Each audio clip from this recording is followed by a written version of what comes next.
Hello, AMC students. I'm just going to do a quick video on the unit circle for your Wednesday assignment. And I just really want to reiterate that we're still using sine and cosine from what you learned in geometry, what you learned in Algebra 3-4. And all we're doing now is just looking at it with degrees, looking at it with radians, and looking at some different values at some particular angles. These are not the only values. You can see all the angles in between also have sine and cosine values. These are just some common values that you will see and that you will be expected to find these values. So what I want everybody to remember is that when we choose a point, any point on the unit circle, if you just draw a line straight down, you can create a right triangle. And we call this angle touching the center, we call that our angle theta. And if you look at that, we have the opposite side is the y value. The adjacent side is the x value, and the hypotenuse is equal to 1. And we're allowed to say the hypotenuse is equal to 1 because we're talking about a unit circle. That's what unit means, is that it's 1 unit big. Using our knowledge of SOHCAHTOA, sine, cosine, and tangent, we can determine that the sine of any angle is the y value divided by 1. I don't even need to write divided by 1 because dividing by 1 keeps the value the same. The sine of the angle is the y value. By a similar argument, the cosine is the x value. So as you look at the unit circle, you'll see all of these different xy points around. Can't circle them all with one swoop, but you notice all these different x and y points there. Those are just the cosine and the sine value at that particular angle. So I'm going to do a little bit of practice, and then on your assignment, you're going to have to do a little bit yourself. So just remember that when you see an x comma y, that is really the cosine of an angle and the sine of that angle.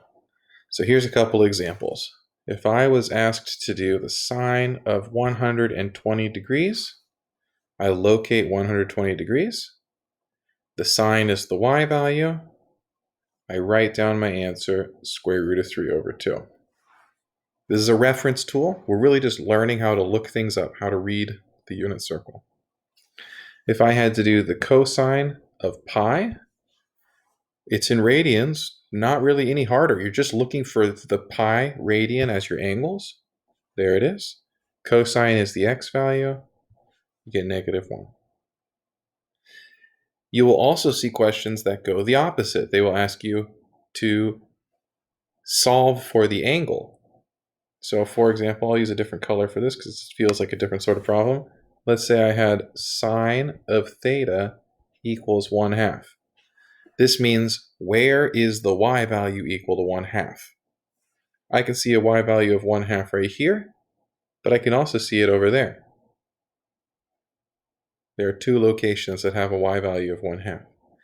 So if I want to give the answers in degrees, I need to give this degree and that degree. 30 degrees and 150 degrees. If I wanted to give the answer in radians, I could say pi over 6, pi over 6, and 5 pi over 6. Okay. One last example here. I'll use one more color because why not? Let's say we had cosine of theta is equal to, let's do square root of 2/2. Cosine means look for the x. Look for where the x is square root of 2/2. I see that right there. I see that right there. So my theta is pi over 4. And because that's the angle for the square root of 2/2. And 7 pi over 4.